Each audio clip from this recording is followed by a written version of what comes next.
Morning everybody, Glenn, Red Dog Motorsports. We're back out in the shop. This is, I think, the 5th time I filmed this, but I've been trying it on a new to me camera. Well, it's a new camera, but it's a new brand to me. Instead of GoPro, it was Roamix or something like that. It was cheap. I thought, hey, I'll try it. So far, not so good. The video in it seems to be a little bit on the blurry side, and the audio is absolutely horrible. So sometimes you get what you pay for. But behind me, we got a rig called Big Bird. This is a TJ, forget what year, I think it's like an 04 or 06, something like that.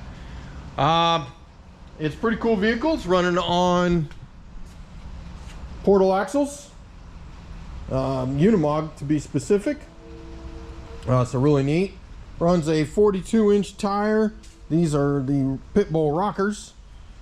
And it was set up originally with the stock Jeep drivetrain, other than the portals. It was fully caged, all that good stuff. And the owner decided he wanted more power.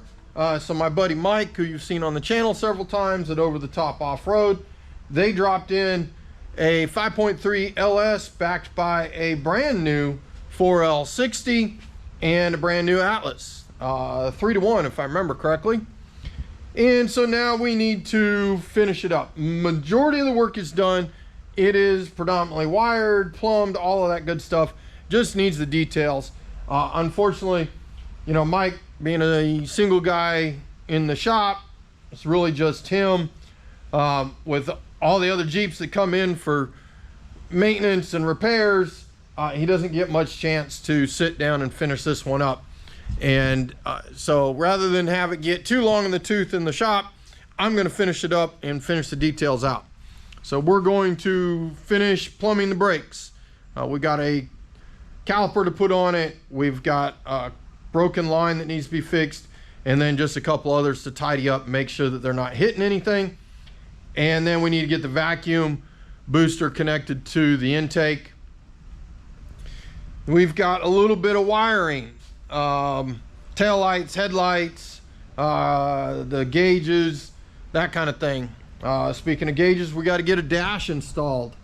We'll build one kind of like I did on the Wrangler, which you may or may not have seen. I don't know if we got to that point in that video series or not yet. That one kind of stalled out on me. We've got to make a transmission tunnel cover and get the winter shifter installed. The majority of everything else is done. You know, we got to put some bolts in the seat. It's just sitting here. Same thing with the fuel tank. It's just sitting here, but it's done. It just needs a bolt dropped in it and tightened up. No big deal. The fittings need to be tightened up, you know, made sure that all that's functional before we go throwing fuel in it and firing it up. We'll go through our fire up procedure for the LS. We'll pre-oil it like you've seen me do in a couple of the other videos if you've watched them. If you're just catching up with me, the 5.7 swap in the Tahoe we pre-oiled. One of my buggy repair videos we pre-oiled, and whatnot. So you can go back and see that, or you can wait and see it in this one. It won't be this video, maybe it will be, I don't know. We'll see how quick things get done. Right now, I got Hurricane Milton getting ready to hit Tampa, and even though I'm a couple hundred miles from there, the outer rain bands are already starting to hit us today. Today is Wednesday, and I don't expect to get much done until maybe Friday. We'll see how bad things get. Hopefully nothing too terrible. But what's getting ready to happen is I got to push this back. I got to move the Jimmy inside the shop, and so the shop's going to be pretty packed. And then I'll have a bunch of other vehicles underneath my carport area in front of the shop, just to give them a little extra protection. I'm also going to pull my generator out. I have a feeling with all the rain we've had in the past couple of weeks, I'm going to need it. And I should probably secure a couple of things. All the unfun stuff of living with a hurricane.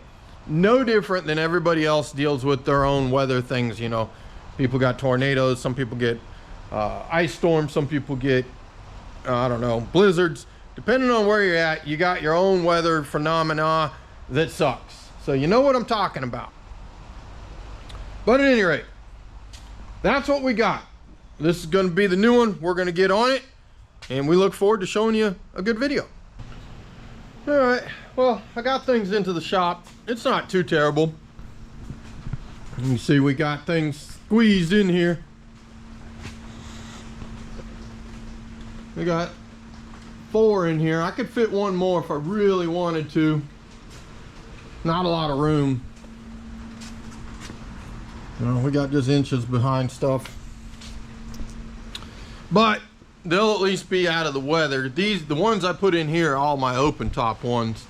That really don't want water on the inside. Not that the buggy doesn't get wet anyways. And then outside I got this one, that one. There's one more behind the shop, but I went and checked on it. It's basically staying dry. I don't think it's going to be a problem with where it's at. It's got a full cover on top of it. So we'll leave it there. Just check on it. But that's that. We will wait until we see what happens. No matter what, it ain't gonna be as bad as what the people in North Carolina and all them got. So really got nothing to worry about. So we'll catch up with you after the storm and see what happens. What is up, everybody? We're out in the shop getting started on the yellow rig as we've been discussing. First project we're gonna get into this Skeeter is the air ducting. It's got a MAF sensor in it, air filters on it, and previously it just had this temporary system in it. So I've ordered up a couple of pieces. Let me take you over and show you. All right, so what I got a 90-degree 4-inch silicone boot. This 45 is aluminum. It was actually sent with the kit or the vehicle. I'm going to bead roll inside here to give it something to grip onto on both sides so that it won't slip off. I've got another 45 that I had thought I might need for right here. But what we'll do then, I'll probably cut this off right here, give myself another boot, put right there. Then we'll attach it to the MAF sensor, cut the other boot off to extend it out. And then I'm not sure, we might add this into the system so that we can extend it out a little bit more. I want to say the MAF needed to be, I can't remember if it's 6 inches from the throttle body or 6 inches from the filter. I got to go look that back up. It's been a minute. But this is all going to go right in here. We'll cut this down to fit, and then it'll go up underneath the tubing here like so, and then I'll make a bracket to come off of here that'll grab it somewhere with the clamps just to hold it in a more firm fashion than just some plain zip ties. And that'll be that. Should be fairly easy and straightforward. Shouldn't be difficult at all. So let me get into it. We'll start cutting and go from there. All right, guys, getting ready to cut. So I used some tape right here and give myself a line. Now this doesn't mean I'm going to cut straight. It just gives me a straight line to cut against so that I know immediately when I'm not straight rather than finding out later. So it's really more of a timing thing than an actual giving me a straight cut. But I got all of the pieces, so we'll cut this one off and use it. Cut this one off and use it. That one, it'll probably just go up on the shelf or get thrown away. I don't know. We'll see. I've got this piece prepped. And then the next pieces we're going to go over after I get these cut. Then we'll go over and utilize that piece to we'll get them bead rolled, these two. And now that I think about it, what I may do is when I cut this piece off, rather than cutting this one, we'll only cut one off, and that way I might be able to reuse this piece, especially if I make this a little bit shorter. By making it a little bit shorter, it gives me an area, you know, a flat area that I can still grab on. So maybe I'll cut that one, use that one, and be a little more effective in my use of materials. So let me cut these and we'll see how straight I get. All right, so the cuts worked out about like I thought. So. But now we'll get a little bead roller. This is just a cheap Amazon deal. But it works. And sometimes that's all you need. You know, if you had a regular bead roller, you could use it. I don't own one, so we got this. It takes a little bit to get a good bead on it. But basically, you just keep cranking it around. You could mark it so that you know when you've gone a full turn. Generally what I do, I just turn it until it starts to get real easy. Then I tighten it up, quarter turn or so, and continue on. You don't need them too big. They just need to be big enough that you can keep yourself from slipping off, basically. So that's about it. That's all I'm gonna do. So I'm going to do that for the other sides of this, and then for the 45-degree one, and then I'll bring you back. Oops, getting a little out of shape. I will bring you back when we start to bolt it all up. All right, bead rolls are done. Came out nice on both of them. Hopefully you guys can see that. They don't show up as flat. So now I just need to put it all together and then put it in there, and we'll go from that. Should be pretty simple. Like I said, you know, not all of my cuts came out straight. That's more than a little crooked. It'll be all right. Oh well. All right, guys, as you can see, we got the, as I just showed you, got the air system done. I also worked on the radiator system. Did the same thing. Just one's going to be for fluid, one's going to be for air. But now that that's done, I'm moving to the shifter and getting a little layout here. We're using a sidewinder and just got, I know it's a little hard to see. I have washed my pen that I was using. Sent it through the wash a couple of different times. Finally got tired of it and switched to black. But what we're going to do, this will be where the shifter sits. These will be the upright legs. I'm not going to do anything fancy. A lot of times, you know, you might cut a design or something in here just to make it look a little better. But this is going to be between the seats. It's just an off-road rig. We can't see it. And it's just a lot of time that the client doesn't really need to pay for. He's not wanting it, so we'll just make it straight up simple. Now, one thing I may do is do some holes and some dimple dies, because that really stiffens these panels up and make sure that they don't have any flex. Not too worried about this direction with these bends. They'll be plenty stiff, but they could bow as you're trying to operate the shifter. It could bounce because there won't be a lot of stiffness in this direction. This direction, yes. That direction, not so much. But by doing the dimple dies, it would definitely stiffen all of that up. So maybe we'll do that. Then I haven't decided the way the floor is in there. As you come back, it drops down, and then there's tubing there. Obviously I can't weld aluminum to steel, but I might make it so that this, when I bend this to form the flat that bolts to the floor, I might leave this long so that it'll rest on top of that aluminum and just provide some stiffness so that it doesn't rock. Probably completely unnecessary. I'm probably overthinking it. The other way I can do it is bend this flat and then weld some tabs to it.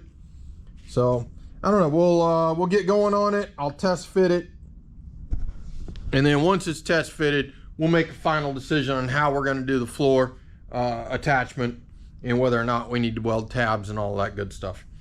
But as much as possible, I'm trying not to cut into and grind and all that stuff on the rhino lining that's in there, just to keep it from getting holes in it, which will lead to corrosion, etc.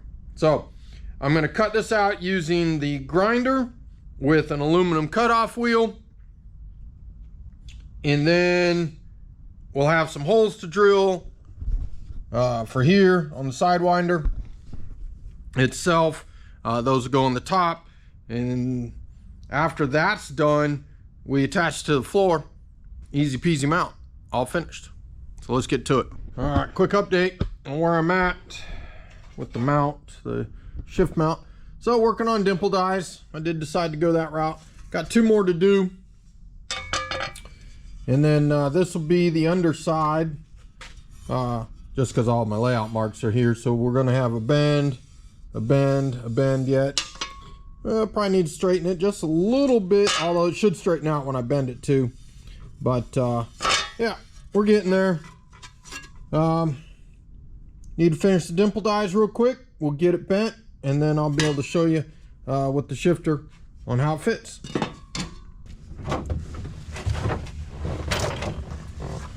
All right, guys, switching gears here for a minute. The shifter is, the base is built in general, but where I want to sit it is going to cover up the transmission tunnel, so it needs to be on first, but we don't have one. Not sure what happened to it. Generally these have a center console in them. You know, they got the dash and things come down, then the center console sits here, and so that might be the problem. I don't know. It doesn't really matter though. We know we don't have it, so we're gonna make one. Oops, that's too big. All right, so what I'm trying to do is get my paper to sit down properly, which it's not going to, because I got everything in the wrong spot. So let me go get another piece of paper. I forgot, we'll have to put them holes in a better spot. I'll be right back. All right, I'm back. Now, if you've watched the channel for any length of time, you know I like to use my crayons when I do this kind of thing. But what I got going on, so we're going to use some magnets. Try to get this to sit down where it needs to, down there. And again, over here. And I'll take just a red pen, and this is just going to start giving me all of the outlines that are over here. Outline of the hole. Gives me where all of the bolt locations are at.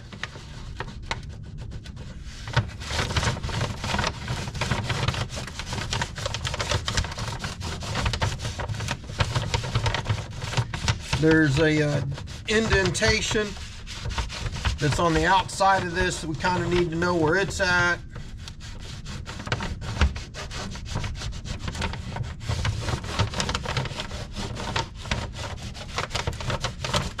But I'm gonna go around, I'm gonna get all this done, and then I'll bring you back when I've got it, because there's no point in wasting your time just watching me color. I do love doing rubbings though. It's just so much fun to see it. It's kind of, I don't know, it comes to life. You know, what you're seeing comes to life on the paper. It's neat, I like it. Probably not a great video, but I like it anyways. All right, bringing you back. All right, I got my paper template done. So, all of this area, no brainer. This is pretty much a given. These squiggle lines just give me an idea. These holes are too big. I need to trim them down a little bit and then work my way into getting them just right. Smaller the opening, the less air and stuff you get through it. And that's going to be heat, all of that good stuff. But this line gives me an idea of where the shifters are in the middle. These ones give me an idea of where they are on the ends. This gives me the center lines. So we can work with that to transfer that to our metal. I'm going to use some fairly thin aluminum. It doesn't need to be structural in any means. It just needs to cover a hole. The real question is, what do I do here? You know, we got all of these areas that jog back and forth, and you know, this is the opening, so I can't go on the line. It'll go from here, you know, I got to go around. So I don't know, I might go just out and over just to make it nice and easy, and then we'll roll it down and call it good. All the rest of it came out good. We can see where all of our bolt holes are. We're gonna have to create some over here, probably put one there, just to give us an attachment point. We'll use the nut search like we have in the past. And then eventually, as you can imagine, this is going to get mounted somewhere right in here. About like that. Unfortunately, I don't believe the holes will line up. That would be kind of nice if the holes would line up. I don't believe they will, though. But let's work on getting all of this done. We'll get it, the template cut out, and then we'll transfer it to some aluminum, get it cut out, and then we'll work on getting it bent and drilling holes, all that good stuff. So let's get to it. All right, so I went at making this panel with full confidence. And by that, I mean, when I made it, I made the whole thing, holes and all. So hopefully I don't have to elongate too many of these. I did use a paper template, but we're gonna have to give it a shot now on bending it and getting it to finesse into place. So here we go. We've got everything kind of in place, and it needs to go that way, but we're hitting this shifter. But that's because that piece needs to roll down. As it rolls down, it's going to allow everything to slide over. So I think I'm gonna do is start by just getting me some slight bends, rolls more or less, along that line. As I get to the outer edges, it's going to have to roll over more, but we're going to work with the middle first, and then from there I'm going to tighten up the edges. Now, I don't have a real good pipe bender to use. I mean, I got tubing benders. What I mean is I don't have a good kind of anvil bender, something with pipe or something. So probably I'm going to use the edge of the table and go from there. All right, I'm back. I was looking and I noticed, looks like this tire might work a little bit for getting me the middle bends. Just gotta kind of work it. Don't need to be a lot at a time.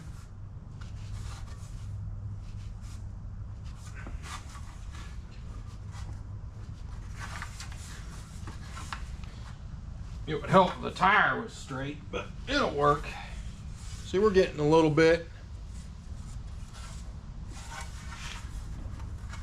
What we don't want is like straight hard lines in it. We want a rolling curve. But I don't want to take a hammer to it because that's going to just totally screw me up.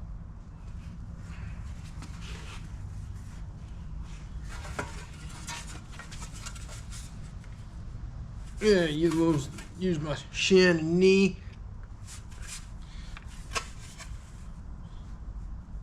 All right, I'm gonna try this, see how we did. Come on, y'all can come with me. Why not?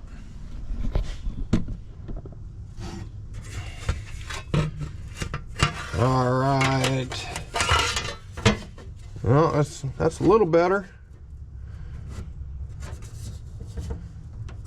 See, it's already it already slid a little bit better into place, just getting that little bit of curve in it. So now I need to work on this edge some more, get it to tighten up.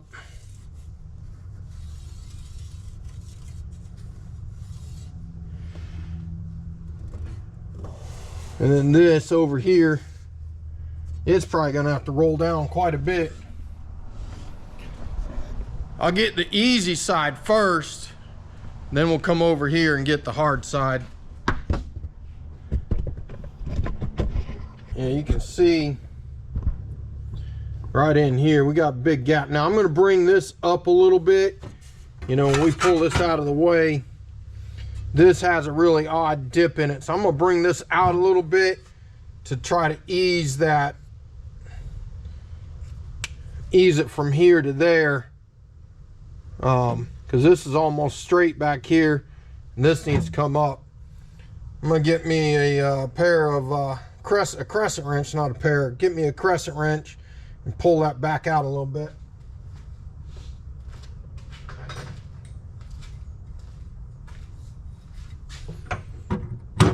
I'm hoping we don't have to get into anything real drastic with this and start beating on it. That just takes so much more time to make the pieces, smooth them back out. I mean, when it's got to be done, it's got to be done. But I prefer not to if I can help it in this instance. Mainly because I ain't all that good at it. Might have to use a hammer to get a little bit more of that out.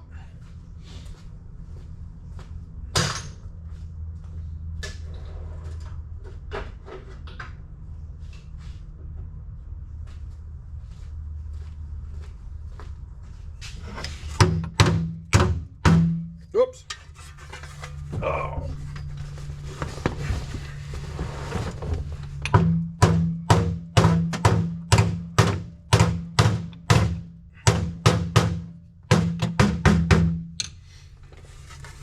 All right, that's getting a little better.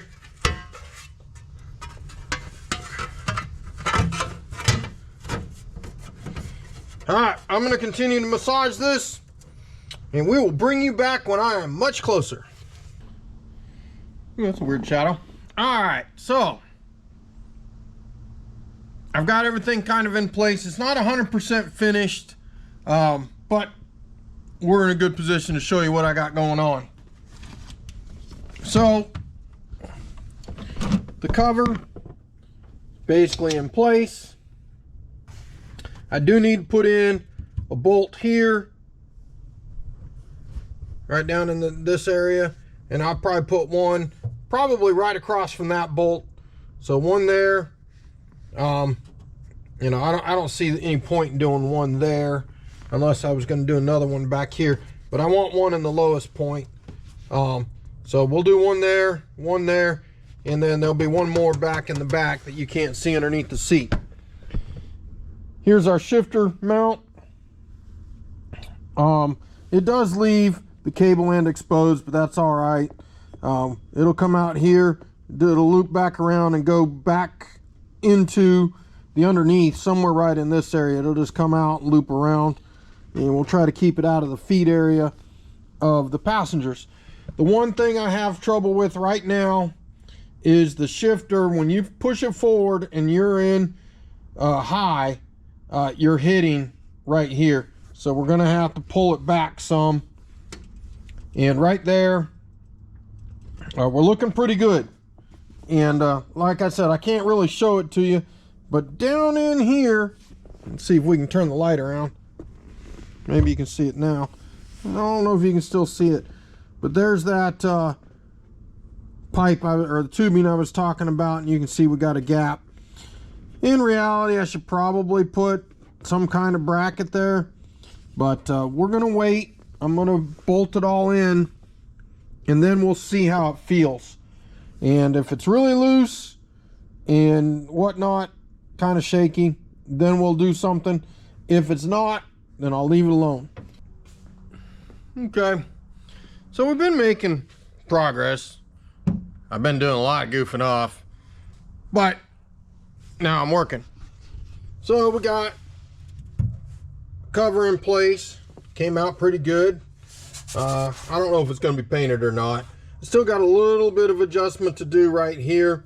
I'm hitting when this is all the way down, so we'll do a little bit of filing, get it so it misses. Got the shifter in, it's pretty solid.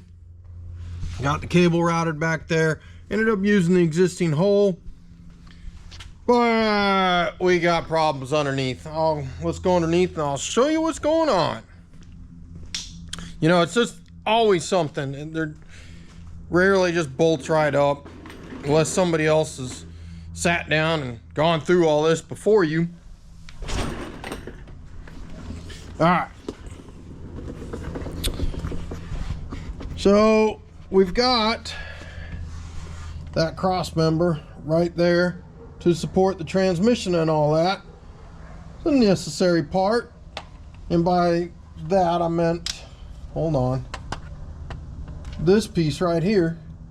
So I need that, but it is right smack in the middle of the way of this cable. This is the shifter cable, and it needs to go into that bracket right there, this one, like so.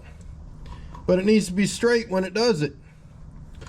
And with that in the way, it's either up, or if I try to go over it, then it's pointed down. So I'm gonna pull these bolts, get longer ones. We'll put a nut or something underneath it to space it out.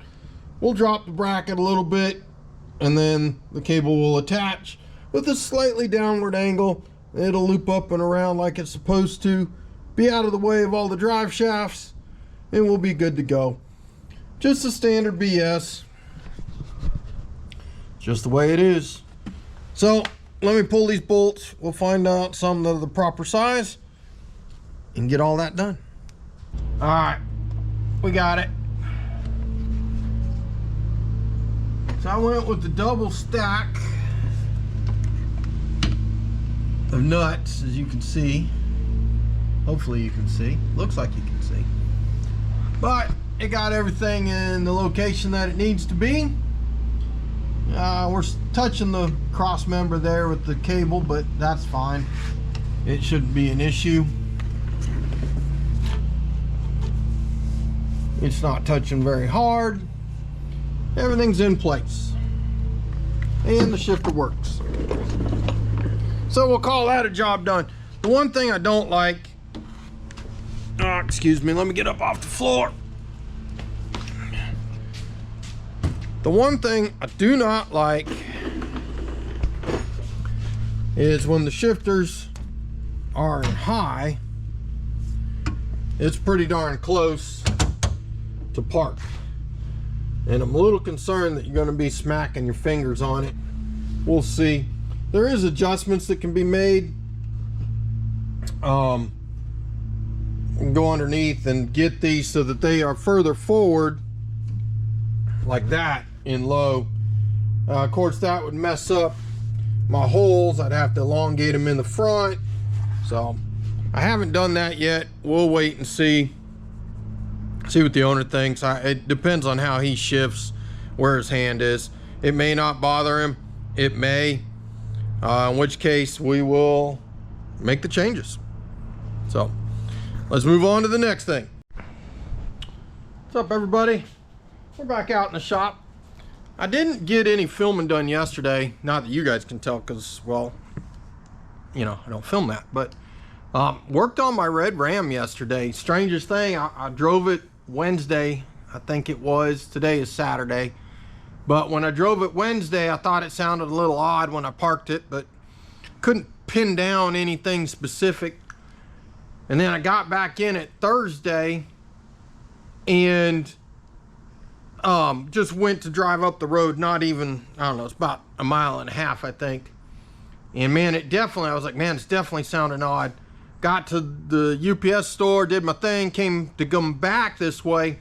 Man, it went from being like, yeah, it sounds a little odd to, holy cow, what is that? I thought I'd lost a rod bearing or main bearing, cam bearing, that kind of thing. It was just clanking and clacking.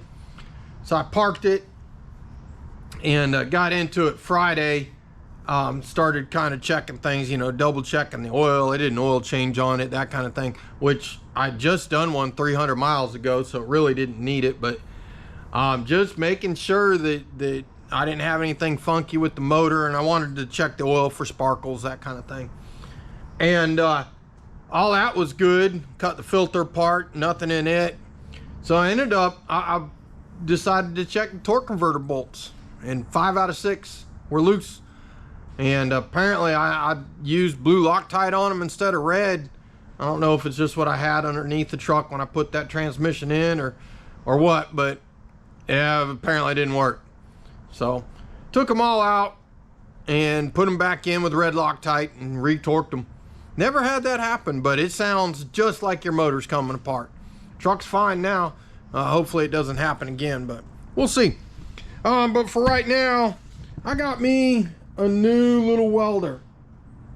Now, lots of different welders out there, and I own Lincoln products for the most part. I got a prime weld that I use for TIG. I'll show you my welders. So I got these on a good deal. I don't have anything against Miller. I think they're good equipment. I got a Miller plasma torch. And there's plenty of other welders that do the job, depending on what you're doing, hobby welding, you know, constant as your business or all this, you know, that really determines what welder you need. I use a setup like this. This is an Invertech V350 Pro. It's usually used in an industrial setting. They'll hang them or put them in a rack, and they'll run one specific thing off of it, even though it does a lot of different processes. It does stick welding, TIG welding, and the CV wire and inner shield. I only run, I run a wire feeder off it. This is an LN25. Lots of use of these in the industrial setting as well. Bridge building, that kind of thing. Buildings, you know, structural steel. And then I got a big 400 amp gun on it. The problem that I have is that this and this don't like to be turned down. When I try to turn it down to run like welding exhaust or thin material, either it comes out really cold or it's just so hot that it burns through, and I end up doing little tacky tack welds to get it done, and it looks really ugly and I don't like it. I could buy another gun, an 025 wheel for it, and I could probably weld well with it then, but I looked into the cost of doing it. It's about $1,000. This setup also only does DC. I can't do AC TIG with it, so it's basically scratch start TIG and whatnot. Even though I have a high frequency machine over there that connects to this, still only does AC, or only does DC. Sorry, my bad, DC. So I bought myself a prime weld welder, and I use this for my AC welding for aluminum, which I'm not that good at, but it was a reasonably priced machine, and it does all kinds of different adjustments, and so I'll be able to learn and do better AC welding with it for aluminum. That being said, I bought this unit to do exhaust and thin sheet metal. When I built the rat rod, I borrowed a small Lincoln welder from my buddy and used it. It worked really well. I was really happy with it. Made me wish I hadn't sold mine that I originally had. So I'm going to unbox this, and then we'll take a look at it, do a little welding, see how it does. So probably cut all this middle out.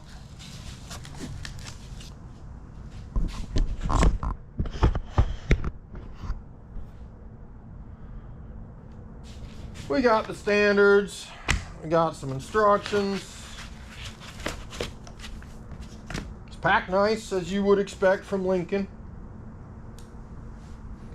I'm really excited about this being a nice little welder.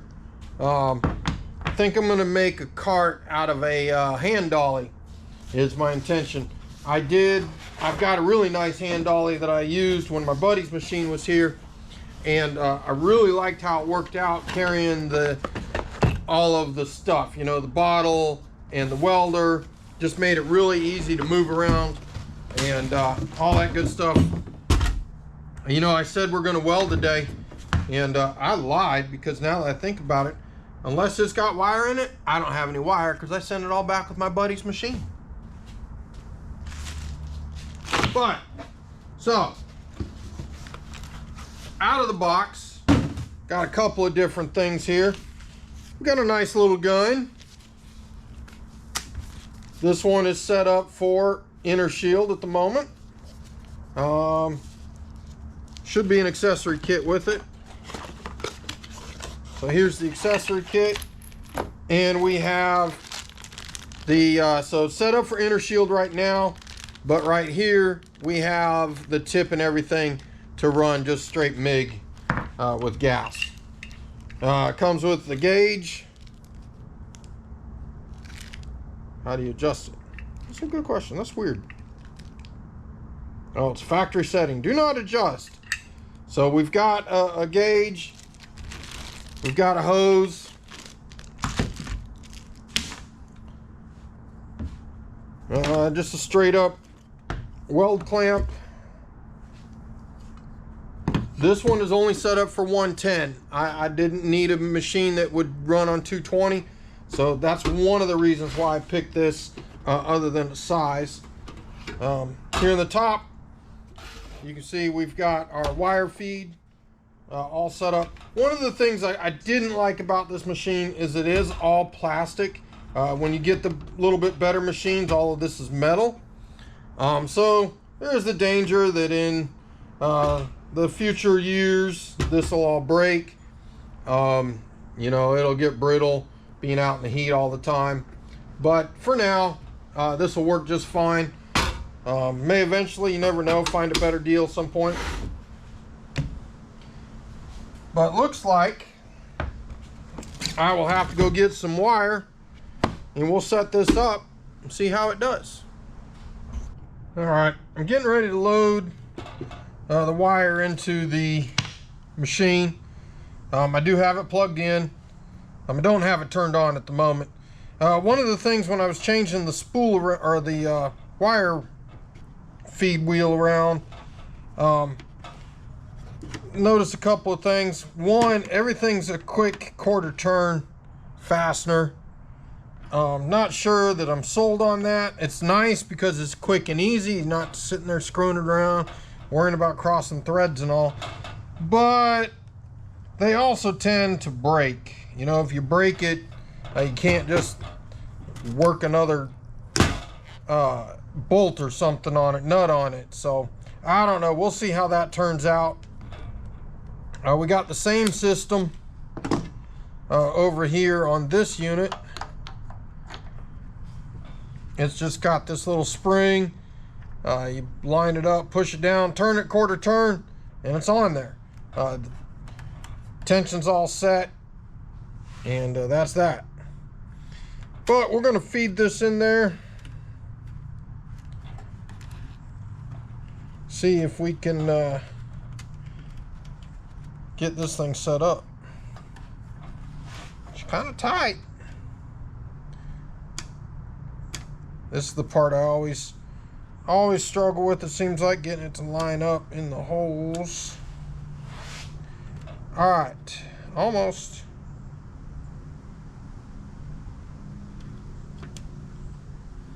Yeah, just poke myself in the finger. There we go. I think that's it. That's it. All right. And then we close her up. I don't know how much tension it needs. Now, one neat thing about this welder, it's got a button right here that when you press it, it feeds the wire through. Thought that was kind of cool. I don't know how well it works. Seems to do okay. It's not wire speed adjustable though. but at least it doesn't make your gun hot. You know, the other problem is when you're pulling your trigger, that tip's hot. If you hit the ground, it'll go off. And you're wasting gas if you have your gas on.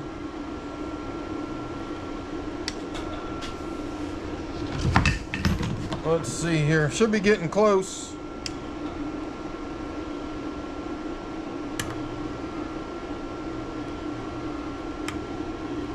See, that's the thing though, if you don't have any adjustment on your tensioner here, how can you loosen it up if you got a spool that's a little tight? Well, I feel it in the gun. It's getting close, come on.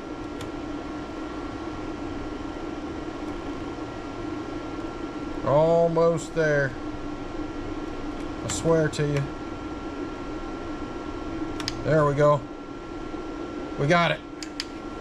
All right, so now all that's left to do is find us something to weld. In this case, I think it's going to be exhaust. I've got everything tightened up. I do need to go get my my gas bottle. I don't have any gas out here at the moment for it, but a couple of things about it. This being the small welder that it is, it does not accept anything but the small spools. It doesn't accept the bigger 10-pounders, only the 1-pounders, which is all right. You know, you buy these at Home Depot, basically that's generally all they have. They don't have the big ones anyways. I'm sure you could work out a way to modify it if you really wanted to and feed you some bigger spools through it. There's always ways to do things, but this machine was only $230. So I'm willing to deal with the smaller spools for the cost savings, because buying a bigger one that accepts the bigger 10-pound spools is used. They're running $300 to $400, which isn't horrible. And then new, they're $800 to $900, and I don't need to spend that kind of money for something that, in reality, while I was going to get a lot of use right now, it may not get used that much in the future. They tend to sit for quite a bit. It depends on what phase of the project I'm in, I guess, but don't really tend to do a lot of sheet metal work, but hoping to do more. All right, let's get some metal, weld her up. All right, guys, so I'm set up. I'm gonna start the welder out. You know, we don't know exactly where it needs to be for this, so I'm just kind of going with a medium voltage and a medium wire speed, and then we'll try it. I have here some 16 gauge. I just cleaned it up a little bit with a scuff pad, and then I've got some, this should be a little bit more than 16 gauge steel exhaust tubing, and then I got a thicker piece of 1/8 inch, and we're going to see about just doing some general welding. This is all kind of stuff that I would expect to weld with this welder, and so let's see how it does. Don't know that we need that much more. Oh, I unplugged it, that's why it's not on. Duh. Had to walk through here. Had my cord across my aisle. All right, we're good. Welder's on.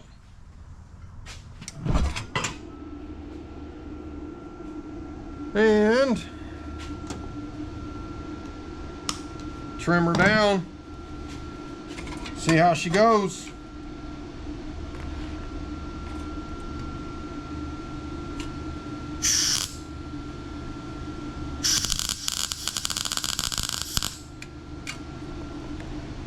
All right, that's definitely on the cold side. We'll run her up. So now I'm on a 7.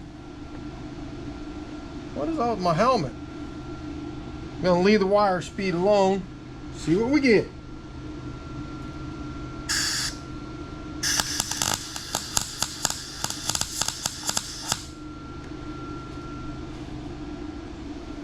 All right, running the wire speed up. See how that does.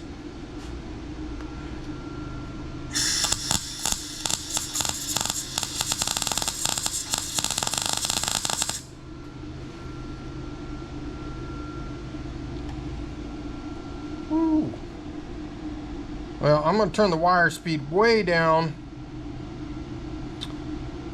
Turn the volts back down, see if we get a little bit better.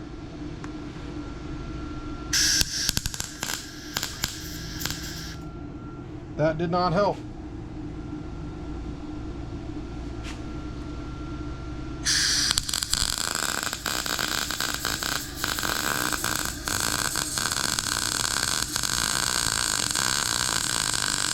That's a little better.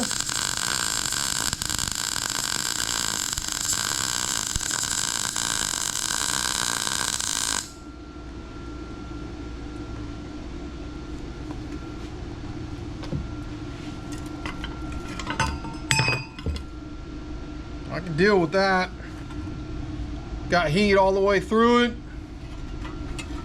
Weld's not looking horrible. I don't know if you can see that. Yeah, there you go. So the weld's not bad. Looks pretty clean. And that's on 6 out of 10. And then, but I'm all the way up on the, you know, I'm at an 8 on the wire speed. So not a lot more adjustability that I can go. Let's crank her up, see how she does on a little higher voltage setting.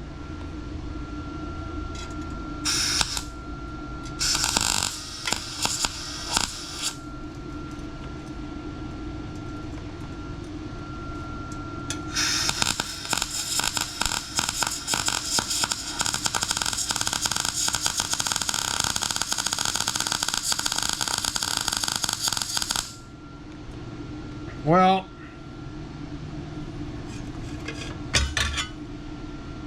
it's hot, but I definitely would say that it's not enough wire speed. That's cranked all the way up, so like on a 9 and a 10, I'd say the wire speed is a little bit on the low side. I'd prefer to see something more. Now, admittedly, I'm on an 025 wire. If I was on an 035, probably be doing a little better in this situation, but that's okay. I didn't buy this welder to weld thick metal.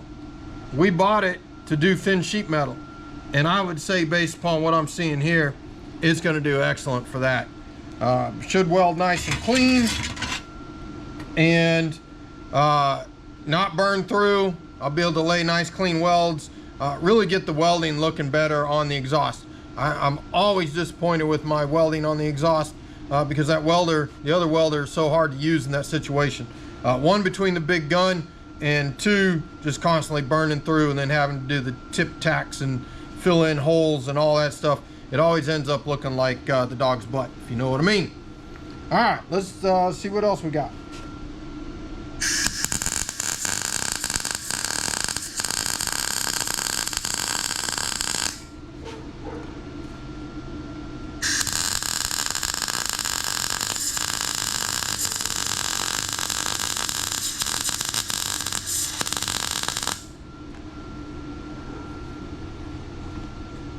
All right, I'd say that's a success. Bring you guys down here.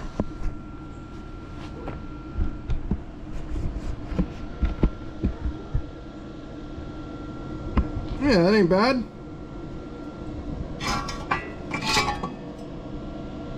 It's clean, it's got good heat. Sorry about the shadow. I'll take it. That's gonna work well. All right, I don't have my welding jacket on, so I'm gonna stop welding for now before I get a bad sunburn. But that's the WeldPak 90i. Just a little MIG welder that we picked up. I'm gonna be using around here in the shop for some projects that we like to show you. And that's gonna wrap it up for this week's video.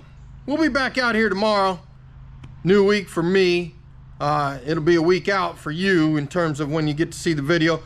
We're gonna finish the exhaust, or build it, finish it, however you want to look at it. We're going to get the drive shafts built. Won't be using that welder, we'll be using the big one. And hopefully, well, we can get the wiring finished up and then hopefully get the dash built. I don't have the gauges, they haven't come in, my buddy doesn't have them yet, and I need to get the metal bent, and he's been out of town. Maybe I can get it bent this week, we'll see. We have to go have to have him and me, and then go to another guy's shop that we know that has the bender we need. So we shall see. But this rig shouldn't be here much longer. Hopefully we can finish it up in next week's video. We'll see you on the next one.